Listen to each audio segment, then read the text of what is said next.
네, 이제 유형자산 배워볼 건데요. 페이지는 227페이지 펴주시고요. 227페이지 펴시면 유형자산의 재평가 문제가 나와요. 이 부분은 우리가 2차 과정에서 조금 더 배워야 될 부분이 있어서 그 부분 배우고 다시 돌아올 거고요. 일단 뒷페이지로 넘어갑니다. 뒷페이지 228페이지 펴주시고 여기에는 이제 우리가 굉장히 익숙한 부분이 있죠. 1차 때 많이 배웠던 부분이에요. 자본적 지출과 수익적 지출, 약술 문제로 10점짜리가 나왔습니다. 이 부분 쓰실 줄 알아야 돼요. 암기를 하셔야 되고요. 기본적으로 자본적 지출이 무엇인지, 수익적 지출이 무엇인지 이런 기본 개념들은 정확하게 알고 있어야 돼요. 그래서 뭘 물어보더라도 그 개념이라도 쓰면 일단 기본 점수는 받을 수가 있을 거거든요.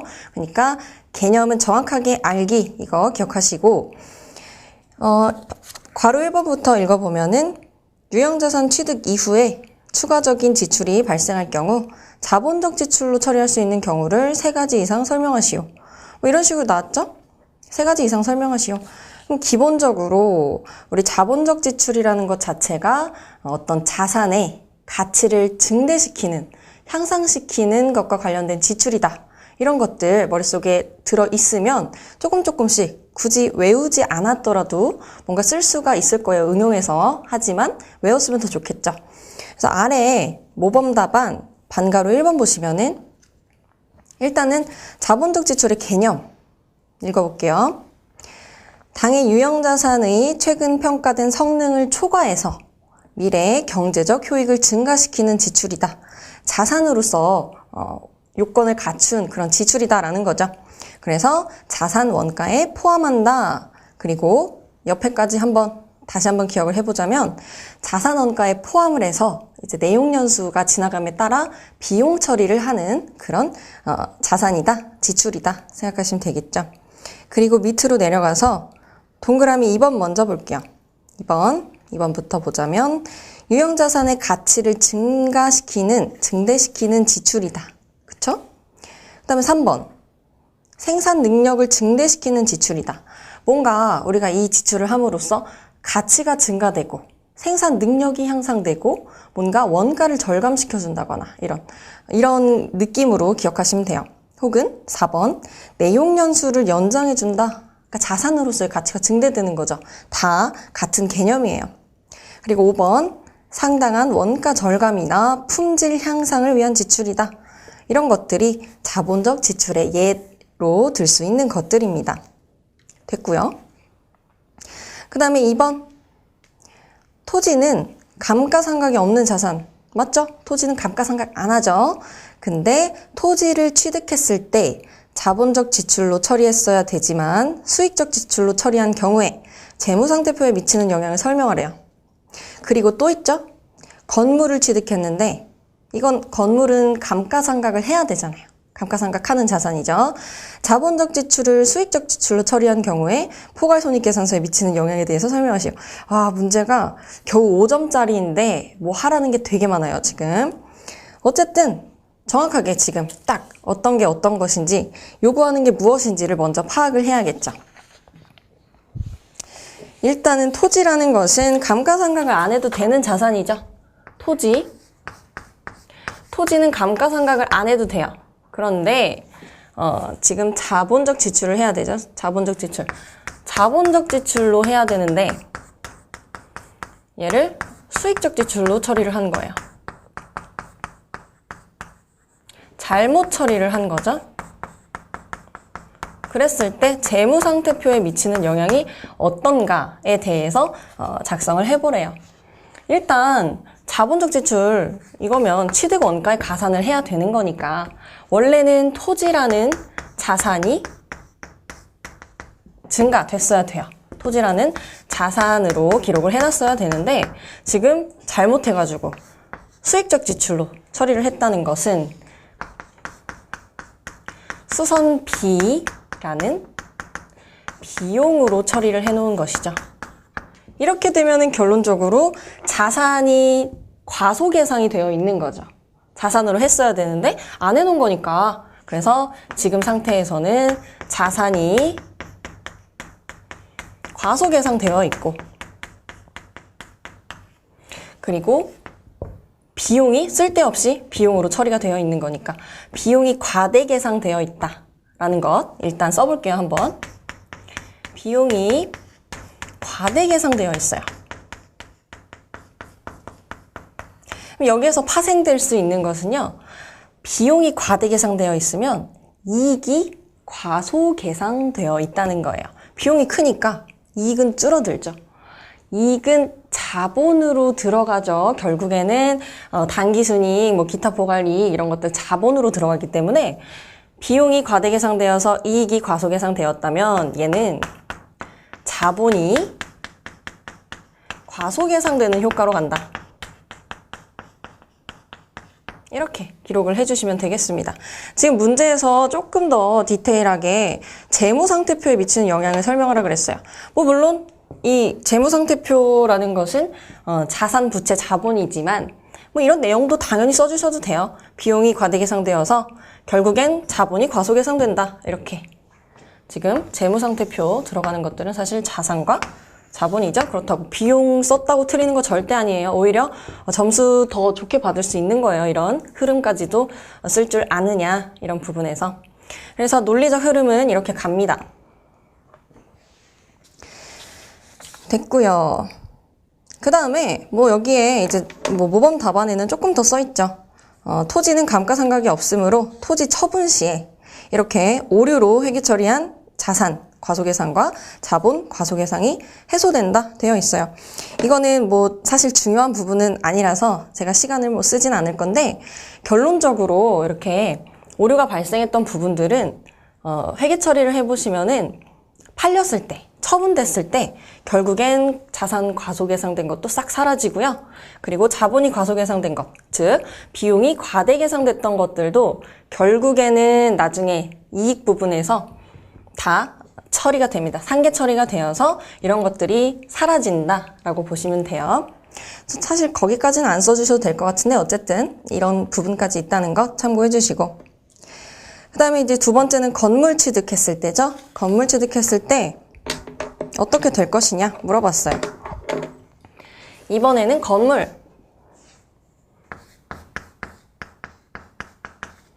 지금 건물 똑같이 자본적 지출을 수익적 지출로 잘못 처리했다는 거죠. 으로 잘못 처리했을 경우. 리한 경우에 뭐 어떻게 되느냐 나왔어요. 일단 얘도 마찬가지 자본적 지출로 했으면 건물이라는 계정 과목에 자산으로 처리가 되어 있었어야 되는 것인데, 수익적 지출로 잘못 처리를 했다는 것은 수선비라는 비용으로 잘못 처리했다. 똑같죠, 여기까지는. 로 이렇게 비용 처리를 했다. 그래서 여기까지는 똑같아요. 여기까지는 똑같아요. 아이고. 여기까지는 내용이 똑같아요. 방금 논리대로 자산이 적혀 있었어야 되는데 안 적혀 있으니까 과소계상 되는 것이고, 그다음 논리 똑같아요. 비용이 과대계상됐기 때문에 자본이 과소계상된다. 여기까지는 똑같아요. 그런데 이 건물은 감가상각을 하는 자산이죠. 토지는 감가상각을 안 하지만 건물은 감가상각을 한단 말이에요. 그래서 매년 내용연수에 따라서, 지나감에 따라서 비용 처리를 하는 것인데, 매년 하는 것인데, 얘가 지금 수익적 지출로 되어 있어서 처음부터 싹 전액을 비용 처리를 해놨어요. 그러면 이게 첫 번째 연도라고 가정을 하고요. 취득 시에는 이렇게 자산 과소, 자본 과소, 비용 과대 때 문제가 발생을 하는데, 감가상각을 원래 해야 되는 감가상각 시에 감가상각을 원래는 해서 비용 처리를 해야 되는데 첫 번째 연도에 다 해버려서 할 게 없으니까 비용이 비용 처리를 계속 안 하게 되는 거예요. 그 다음부터. 왜냐? 첫 해년도에 다 비용 처리를 해버렸으니까. 자산이 있어야 감가상각을 하는데 자산이 없고 비용 처리 다 해놨으니까 감가상각을 매년 할 게 없다. 그래서 비용이 과소 계상이 되는 거예요. 감가상각을 해야 되는 이 지속하는 연도에는 비용이 과소 계상된다. 그래서 이렇게 취득 시 발생했던 이 오류들이 결국에는 비용 과대가 감가상각 안 함으로써 과소계상으로 계속 상계 처리가 되고 추후에 처분할 때 다 이 오류들은 사라진다. 이렇게 보시면 되겠습니다. 그래서 다시 한번 이 정답지로 조금 더 정리를 해보자면 동그라미 2번의 건물 취득 시 포괄손익계산서의 두 번째 줄 포괄손익계산서의 비용이 과대 계상되죠. 그래서 뭐 자본도 과소계상된다 있었고 건물은 내용연수 동안의 감가상각을 통해서 매년 원래는 비용화가 됐어야 되는데 내용연수 진행되는 동안 애초에 비용 처리할 게 없어지는 거죠. 첫 해년도에 다 했으니까. 그래서 그 동안은 매년 비용이 과소계상이 된다. 그래서 내용연수가 종료되거나 건물을 처분하면 그 건물 취득 시 오류 회계로 인해서 발생했었던 이런 자산의 과소계상, 비용의 과대계상이 해소된다. 여기까지 보시면 되겠습니다. 자, 그렇게 해서 지금 기출문제는 또 뒤에도 쭉 있어요. 유형자산 쪽이 기출문제 빈출수가 굉장히 높은데 이 부분들은 우리 본문 공부할 것들이 좀 더 있어서 공부하고 다시 돌아와서 기출문제를 풀 거예요. 그래서 페이지는 316페이지 펴주시고요. 316페이지.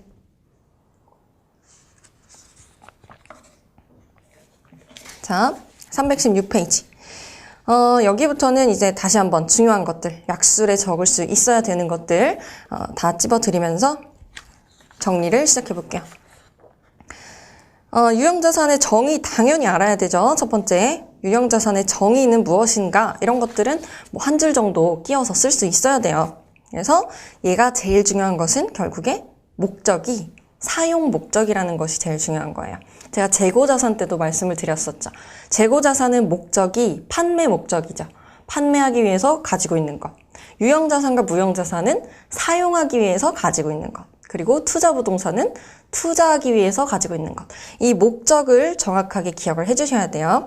그래서 유형자산은 사용할 목적이고 그래서 보유를 하고 있는 물리적인 형태가 있는 자산으로서 한 회계기간을 초과하여 사용할 것이 예상되는 비유동 자산. 이렇게 여기까지 외워주시면 되겠고 그 다음에 밑으로 가면 이제 다른 자산들 배웠을 때도 봤었죠? 정의가 있고 인식이 있다. 인식이 있는 거예요. 그래서 인식은 유형자산의 정의를 첫 번째 충족을 한 상태에서 그 다음 밑에 박스에 기억, 니은 보시면 돼요. 이거는 뭐 어렵지 않죠. 왜냐면 자산 쪽에서 다 배웠던 인식 요건이니까. 그래서 정의를 충족하고 그 다음에 미래 경제적 효익이 기업에 유입될 가능성 높다. 이거 우리한테 돈 벌어다 줄 가능성 높다. 그 다음 그것의 원가를 취득 원가를 신뢰성 있게 측정할 수 있다. 그러면 유형자산으로 인식할 수 있다라는 거죠. 자, 그래서 4번 안전 또는 환경상의 이유로 취득하는 화학공장의 오염물질, 저감장치와 같은 이런 자산들 뭐 이렇게 오염 저감해주는 이런 장치들은 그 자체로 그것이 우리한테 돈을 가져다 주지는 않지만 그걸로 인해서 어떤 이런 자산 전체 우리 회사의 이미지라던가 뭐 우리 허락을 받을 수 있는 요건, 승인 요건 이런 것들을 얻을 수 있기 때문에 간접적으로나마 미래 경제적 효익을 얻을 수 있다. 그래서 얘는 자산으로 인식할 수 있다라는 것 하나 이런 논리도 하나 기억을 해주시고 그 다음 이제 중요한 것은 유형자산의 최초 원가, 취득 원가 어떤 것들을 포함시킬 것이냐라는 것인데 이거는 사실 약술보다는 문제가 나왔을 때 어떤 것들을 취득 원가로 포함시켜서 여기서부터 이제 뭐 감가상각이라던가 손상차손이라던가를 시작을 해야 되니까 첫 단추를 제대로 꿰야 뒷부분 문제들을 맞출 수 있는 거예요. 그래서 취득 원가에 어떤 것들이 있는지 아시는 게 굉장히 중요한 겁니다. 약술보다는 이제 서술, 문제풀이 할 때 중요한 부분이에요. 그래서 유형자산은 최초 인식 시 취득 원가 보통 공정가치로 측정을 하며 무상으로 취득한 경우, 공짜로 받은 경우에도 공정가치를 취득 원가로 기록을 해놔라 라는 겁니다. 공짜니까 사실 취득 원가 빵원이잖아요. 돈 안 들였잖아요. 하지만 공정가치, 바깥세상 가격으로 기록을 해놔라 라는 것. 그 다음 넘겨서요. 317페이지. 이거는 한 줄 정도 암기를 해주셔야 돼요. 동그라미 2번에 취득원가는 구입원가, 매입한 거 또는 제작원가, 우리 제조하면서 들어가는 것들. 그리고 제일 중요한 거, 제가 외우라고 한 부분이 여기에요. 경영진이 의도하는 방식으로 자산을 가동하는 데 필요한 장소와 상태에 이르게 하는 데 직접 관련되는 원가를 포함한다. 이 정도는 포인트를 알아두셔야 돼요. 결국엔 경영진이 의도하는 정도의 상태와 그런 장소까지가 되기까지 것들은 취득 원가에 포함을 시킨다는 거예요. 경영진의 의도. 그래서 직접 관련되는 원가를 포함한다. 어떤 것들이 있는가? 가산 항목, 동그라미 1번.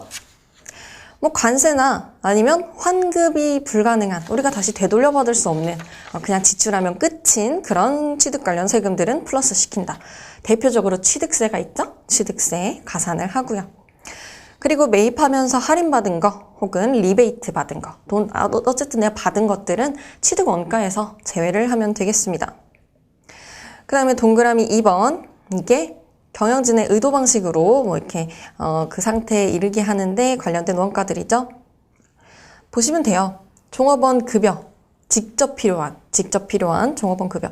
예를 들면 뭐 건설이다 그러면 건설 인부들 급여가 되겠죠. 그 다음에 설치 장소 준비를 위한 지출, 그리고 뭐 설치비, 그 다음에 시험 가동 단계에서 발생한 비용. 이게 결국에는 어떤 큰 기계를 만약에 가지고 와서 설치를 해야 된다 그러면 기계를 산 게 끝이 아니라 그것이 제대로 가동이 되는가, 원하는 경영진이 원하는 상태까지 되는가, 여기까지는 취득 원가라는 거예요. 그래서 시험 가동 단계에서 발생한 비용도 취득 원가다. 하지만 거기에서 발생한 시제품 매각 수익은 또 차감을 하면 됩니다. 거기에 투입돼서 들어간 비용은 넣지만 그걸로 인해서 만들었는데 이거 팔았더니 수익 났어요? 그러면 취득 원가에서 빼라는 거예요. 그리고 뭐 전문가들한테 지급한 수수료들 이런 것들 다 넣고요. 그리고 동그라미 3번 좀 중요하죠. 이거 복구 원가라고 하는 건데, 복구 원가 우리 배웠어요. 나중에 자산을 이제 없앨 때 어떤 그런 유형 자산들은 꼭 다시 복구시켜야 되는 조건으로 취득하는 그런 유형 자산들이 있어요. 예를 들면 원자력 발전소 같은 경우에 나중에 해제할 때 싹 다 정상적으로 만들어 놓고 끝내야 돼요. 그런 것들이 처음부터 조건에 있기 때문에, 그래서 나중에 해제 시 이렇게 복구해야 되는 비용을 현재 가치로 환산하는 그런 원가까지 취득 원가에다가 가산을 해야 된다. 이 정도 기억하시면 되겠고요. 그리고 밑에 차감 항목은 사실상 뭐 차감 항목의 의미라기보다는 그냥 가산하지 않는 것 정도로 생각하시면 돼요. 뭐 빼는 것이 아니라 가산하지 않는 것, 취득 원가로 보지 않는 것, 이렇게 생각을 하시면 되는데, 1번 새로운 시설을 개설하는 데 소요되는 원가. 이건 지금 이 유형 자산을 위한 취득에 필요한 원가가 아니라 새로운 시설을 개설하는 거잖아요. 다른 시설의 취득 원가로 보시는 거예요. 이게 아니라 새로운 시설에 대한 취득 원가다. 그 다음 2번, 새로운 상품과 서비스를 소개한다. 판매 관리비 땡, 취득 원가 아니죠. 그 다음 3번, 관리나 기타 일반 간접 원가 이런 것들 취득 원가로 넣지 않는다. 그래서 동그라미 3번, 유형 자산이 경영진이 의도하는 방식으로 가동될 수 있는 장소와 상태에 이르렀다. 그 이후에 발생한 지출은 더 이상 취득 원가로 보지 않는 겁니다. 하지만 만약에 조금 더 깊이 생각해 본다면 그 이후에 발생한 것이 어떤 자산의 가치를 증대시키고 또 뭐 원가를 절감시키고 하면 자본적 지출로 봐서 자산으로 취득 원가로 처리하는 거죠. 요거처럼 그 이후에 취득 이후의 지출이 자본적 지출에 해당이 되면 자산으로 넣는 거예요. 그러니까 무조건 그런 건 아니다. 이 정도까지 생각하시면 되겠습니다. 그래서 317페이지 마지막에 팁 있죠? 팁. 여기까지도 머릿속에 이해를 해주시면 좋을 것 같아요. 이 부분. 일단 세 번째 줄 예를 들어서 오른쪽부터 보겠습니다. 유형자산 설치가 마무리되기 전에 시험 운전에서 발생하는 비용은 얘는 설치가 완료되기 전에 발생한 비용이죠. 그러면 얘는 경영진이 의도한 방식대로 아직 안 된 거예요. 그렇기 때문에 비용일까요? 자산일까요? 자산으로 보시면 되겠죠. 이런 것들이 이제 자산인 거예요. 그런데 만약 이제 설치가 끝나고 나서 맨 마지막 줄 재배치를 위한 비용이다. 설치가 이미 끝났어요. 그러면 경영진이 의도한 그런 상태나 장소가 마무리가 된 거죠. 그 상태에서 좀 여기 위치가 안 좋은 것 같아. 옮기고 싶어. 라고 해서 옮기는 것은 완전 취득이 끝나고 나서 자기네들이 자기네 의지에 의해서 그 이후에 변경한 거니까 이런 것들은 취득 원가로 볼 수 없다라는 겁니다. 그래서 얘는 단기 비용으로 처리한다. 이렇게 기억해 주시면 되겠어요. 자, 이제 318페이지. 그래서 각각의 취득 원가는 어떤 것들로 할 것인가가 나와 있는데 이제 이 부분이 실질적으로 중요한 부분이 되겠습니다. 이제 문제풀이를 할 때 있어서 실질적으로 중요한 부분. 첫 번째는 유형자산의 원가는 인식 시점의 현금 가격 상당액이다. 그냥 돈 얼마 줬는지 매입 가격 말하는 거죠. 보통 공정 가치가 되는 것이고요. 그리고 2번, 괄호 2번, 반가로. 다종자산의 일괄 구입. 여러 개를 한꺼번에 샀대요. 여러 개를 한꺼번에 샀다? 그랬을 때 어떻게 할 거냐? 동그라미 1번의 기억. 공정가치를 기준으로 개별자산에 배분한다. 이거 제가 다 알려드렸었죠? 각각의 공정가치를 기준으로 일괄 매입 가격을 안분하면 된다. 그랬었습니다. 그리고 디귿.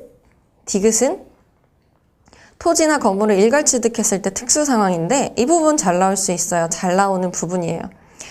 기본적으로 토지랑 건물을 모두 사용한다. 그러면 얘는 토지랑 건물 각각을 갖기 위해서 우리가 일괄 취득을 한 거기 때문에 각각 공정가치에 따라서 이렇게 배분을 시켜놓고 기록을 해놓으면 돼요. 방금 배웠던 거죠. 근데 두 번째 거. 이게 조금 헷갈릴 수 있는 부분이죠. 두 번째 거는 건물 신축을 목적으로 산 거예요. 토지랑 건물을. 건물 신축을 목적으로 샀다.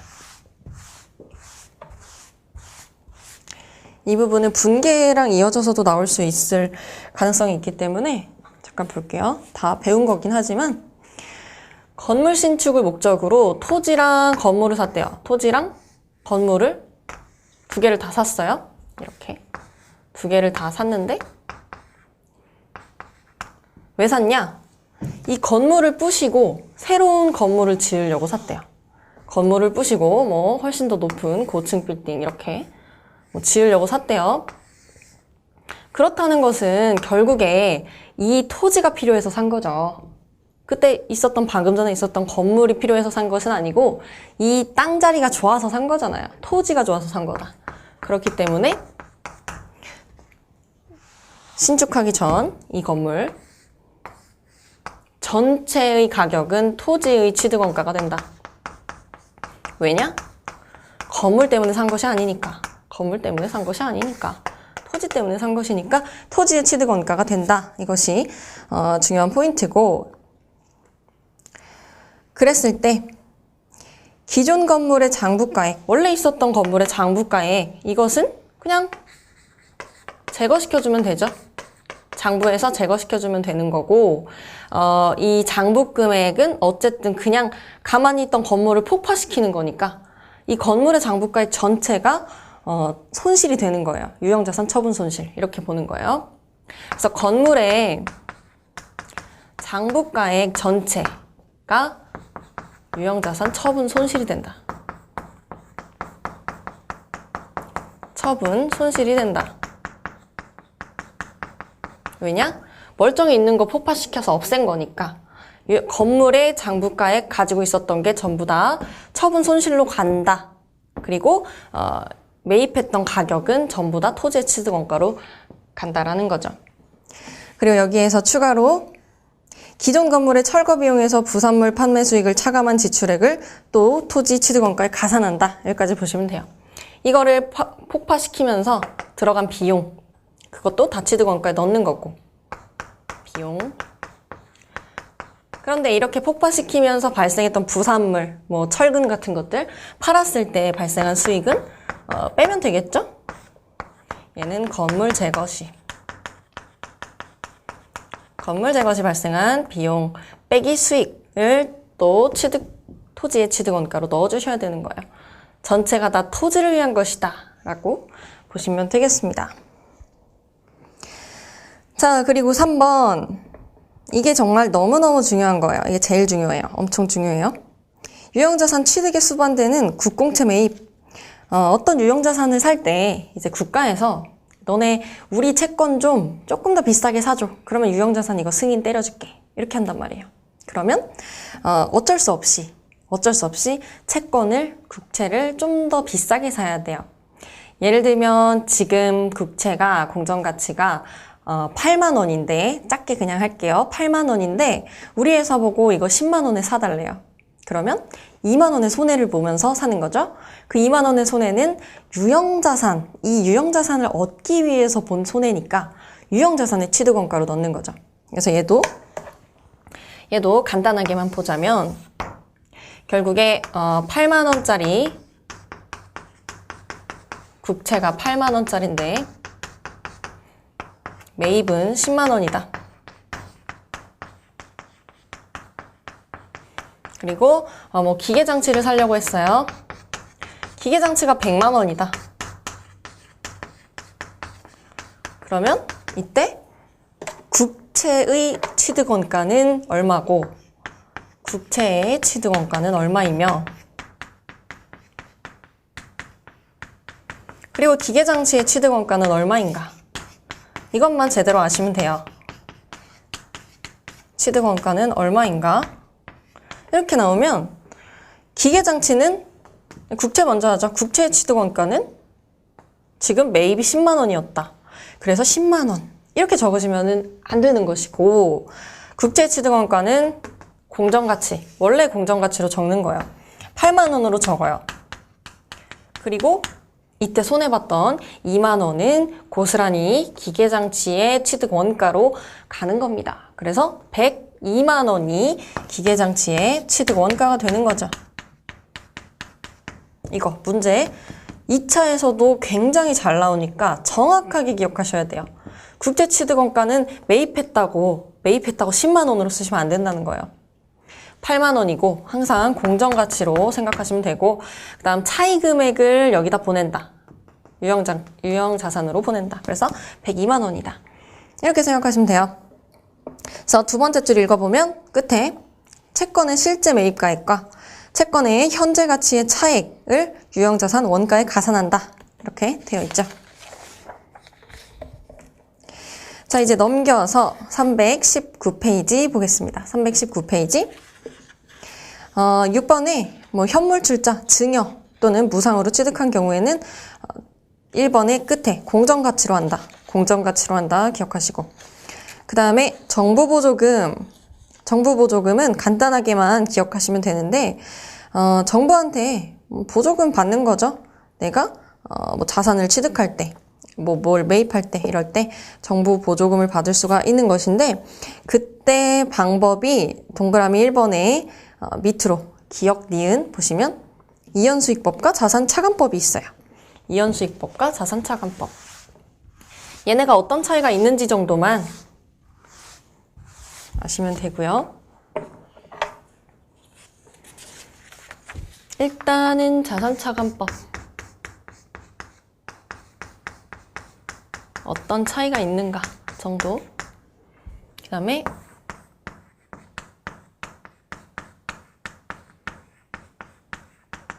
자산차감법과 이연수익법인데 얘는 지금 먼저 한번 읽어볼게요. 자산차감법 먼저 읽어볼게요. 자산의 장부금액을 인식할 때 보조금만큼 차감해서 계산한 후에 내용연수에 걸쳐 감가상각하는 방법이다 라고 그랬어요. 그래서 얘는 만약에 우리가 기계를 샀다. 현금 300만 원에 샀다. 기계장치를 샀습니다. 그랬더니 정부에서 보조금을 줬어요. 한 200만 원 줬어요. 그럼 어떻게 기록되냐면요. 보조금 받았죠? 현금으로 200 받았어요. 기계를 사라고 준 거예요. 그리고 정부 보조금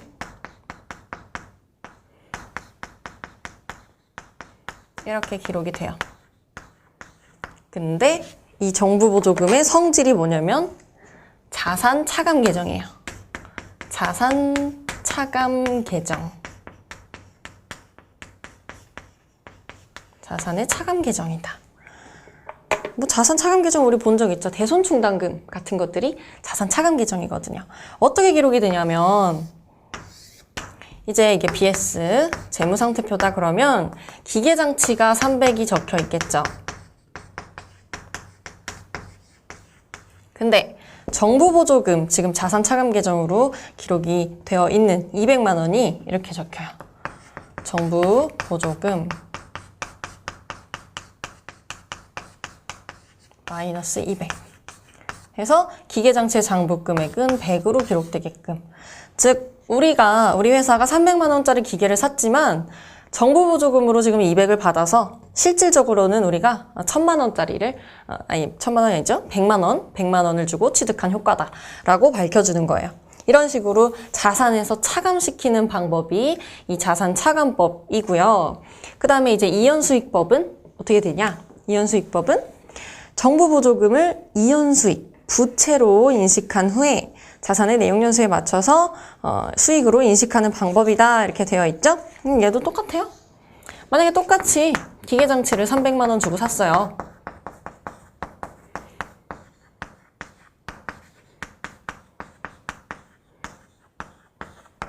그리고 얘도 마찬가지로 정부한테 200만 원을 정부 보조금으로서 받았다. 그럴 때 얘는 이제 기록 방법 차이예요. 이연수익이라고 적어놓고 200 이렇게 적고요. 얘는 성질이 부채예요. 부채로 따로 이렇게 기록을 해놨다가 점점 사용하면 할수록 이제 수익으로 바꾸는 그런 방법을 말을 해요. 그래서 얘도 재무상태표에 어떻게 기록이 되어 있는지 보면 기계장치 300 여기까지는 똑같은데요. 얘는 부채 계정이에요. 그래서 이연수익이라는 부채를 그냥 바로 부채에다가 인식을 해주면 되겠죠. 그래서 이연수익을 부채로 이렇게 따로 나타내주는 방식을 이연수익법이라고 하는 겁니다. 둘 차이를 아시겠죠? 일단 얘는 부채라는 것, 그리고 정부보조금은 자산이지만 어쨌든 차감 계정, 자산 쪽이라는 것 정도만 기억하시면 되겠습니다. 자, 이제 넘겨서 마지막으로 교환에 의하여 취득한 자산 이 부분까지만 보시면 이제 취득 원가 부분은 괜찮습니다. 교환에 의해서 취득한 자산, 이거 제가 1차 때는 하나하나 이 사례 들어가면서 알려드렸는데 2차 때는 특징만 다시 한번 보는 것으로 할게요. 교환할 때는 기본적으로 여기 표, 동그라미 이번에 표, 원칙. 일단은 상업적 실질이 있는 것, 즉, 뭐 돈을 주고받고 서로 뭔가 교환, 가치가 다른 것을 교환하는 상업적 실질이 있을 때는 어떻게 하냐? 원칙적으로 제공한 자산의 공정가치, 즉, 내 거 줘버린 것의 공정가치로 하는데, 만약에 내가 제공한 것보다 상대방께 더 공정가치가 명백하다면 내가 취득한 자산의 공정가치로 하시면 되겠습니다. 기본적으로는 내가 제공한 것의 공정가치, 그리고 나서 두 번째가 취득한 자산의 공정가치. 근데 만약에 상업적 실질이 없어요. 뭔가 활성시장도 없고 뭔가 상업적 실질 결여되어 있고, 그 다음에 공정가치가 다 뭔가 불확실해요. 공정가치가 불확실한 경우에는 알 수가 없는 거죠. 지금 시중에서 얼마에 팔리고 있는지 이런 것들 알 수가 없기 때문에 내가 제공한 자산의 공정가치가 아닌 장부가액으로 한다는 것 기억하시면 되겠습니다. 그러니까 첫 번째는 상업적 실질이 있는가 없는가 먼저 파악을 하시고, 상업적 실질이 있으면 제공한 것의 공정가치, 그 다음 취득한 것에 대한 공정가치. 상업적 실질이 없으면 내가 제공한 것의 장부가액, 이렇게 보시면 되겠습니다. 그리고 나서는 이제 자본적 지출과 수익적 지출 우리 본 거죠? 본 거니까 한 번만 쓱 보시거나, 아니면 321페이지에 이 표, 자본적 지출, 뭐 근본적인 기능, 성질의 중대한 변화, 이런 부분들, 수익적 지출은 영업활동과 관련된 일상적인 수선 유지비, 그냥 회복하거나 유지하는 정도일 때 수익적 지출이다. 이 정도 다시 기억하시면 되겠습니다. 그래서 첫 번째 유형자산 시간은 여기서 끝내겠습니다. 수고하셨습니다.